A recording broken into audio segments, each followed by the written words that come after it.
Well, hey there, my sassy spellcasters, my perky practitioners, and other witches and pagans of YouTube.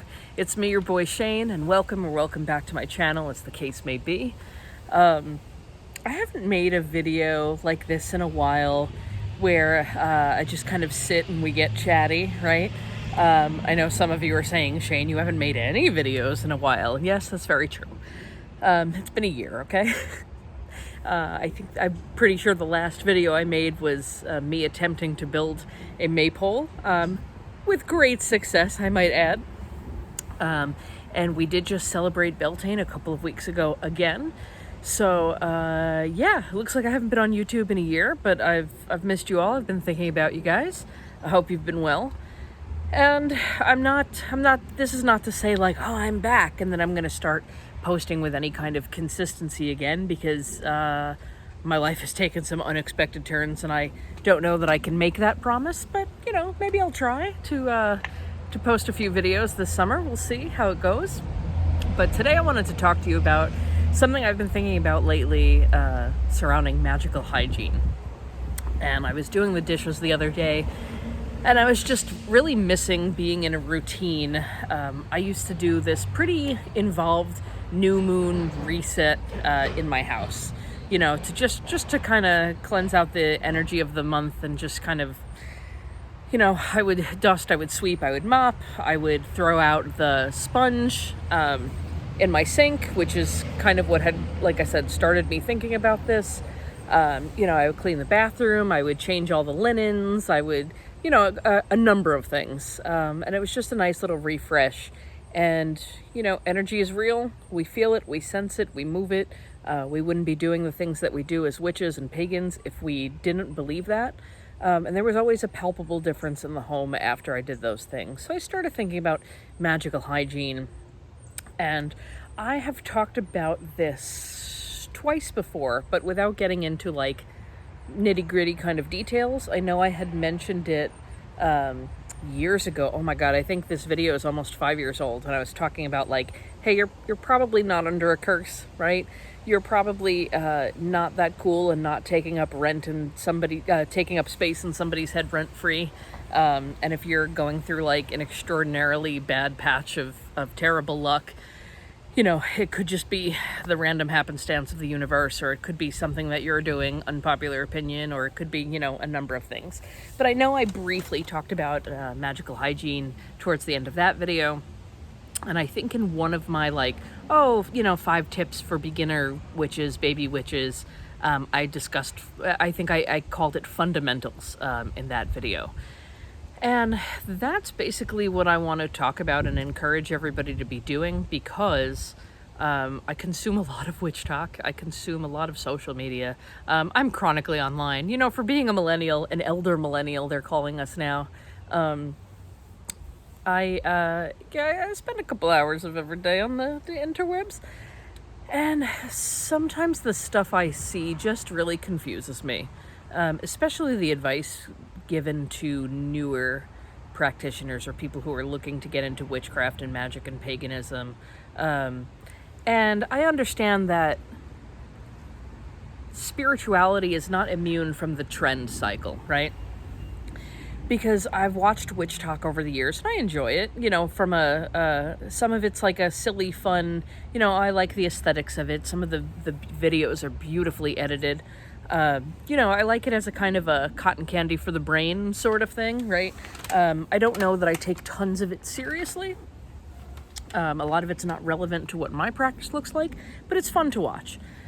But I kind of get disturbed by the things that I see that I can only describe as like witchcraft trends, right? So if you notice, for a few years, Hecate or Hecate was kind of like the goddess that everybody wanted to work with. Everybody was all in like Hecate shrines, and you know, you couldn't swing a cat without hitting a Hecate devotional video or whatever. Cool. A couple years go by, now Santa Muerte is the new hotness, right? Everybody's trying to work with her. And there was a long stretch of everybody on WitchTok was doing spell jars, and still are. That trend hasn't really died. That's still going on. But I don't know. I don't know why these things catch on the way that they do. I mean, any more than I know why certain fashion trends or home decor trends do, right?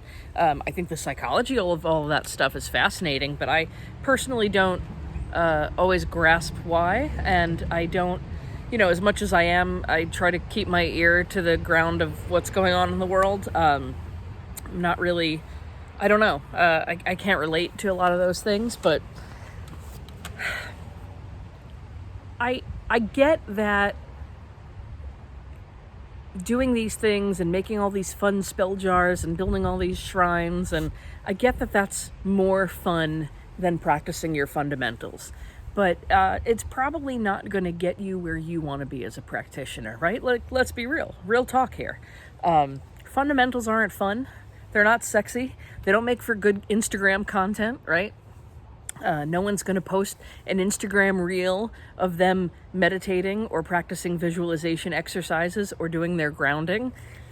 But those things are key to successful magic and successful witchcraft. They are.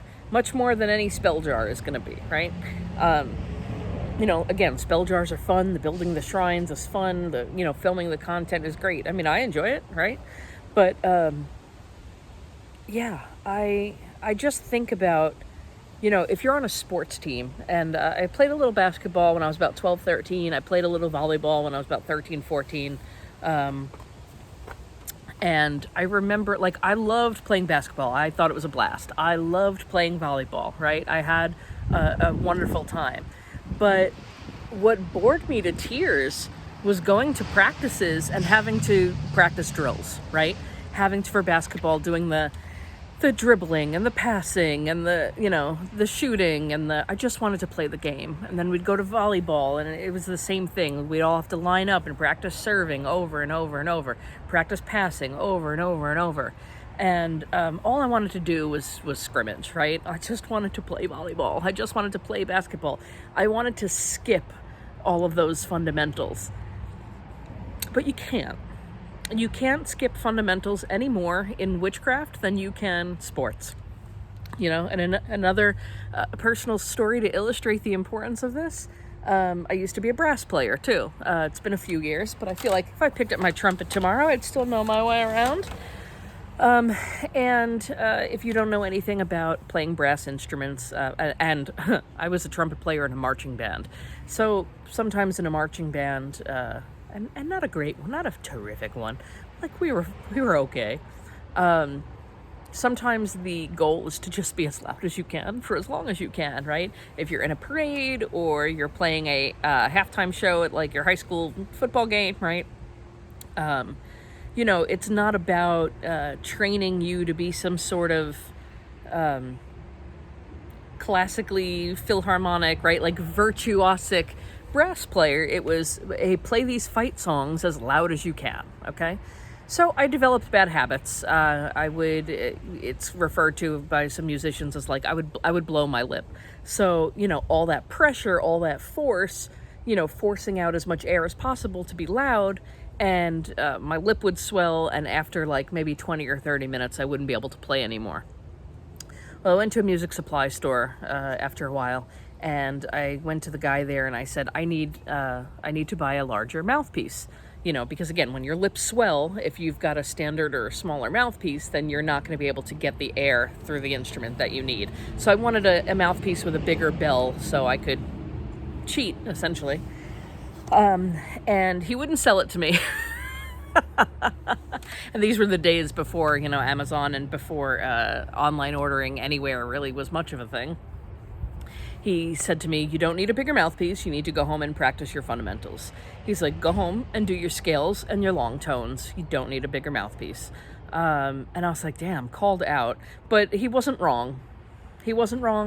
And I still think about that every once in a while. If I'm struggling with my practice, it's like, when's the last time I practiced my fundamentals? So cleansing, purification, grounding, centering, meditation, visualization. Like I said, cleansing and purification are important because contrary to popular belief or popular witch talk or whatever you want to however you conceive of it, right? Cleansing and purification is not necessarily about asking all negativity to depart, right? Sometimes it is, but more often you are just saying, hey, anything that is not purely of me, anything that does not belong to my essence, has to go. Just sweeping it out, right? So it's not about like, oh, I've picked up other people's negativity throughout the day, but you've picked up their energy, you've picked up their vibes. You know, if other people have been through your home or touched your shit, like, you're just removing their influence. Positive, negative, neutral. You're just asking yourself, your home, your tools, your ingredients, or whatever, to be purely themselves. So I think cleansing and purification is a little bit misunderstood. That's what I was taught that cleansing and purification mean, right? You're just removing those external influences so that it can just be of its core essence. And that's important because things pick up energy, right? Things pick up vibes, things, you know, attach other energies and to it, and it's good to, you know, wipe those down, strip those down on a regular and consistent basis. You're going to find much better magical efficacy when you do that.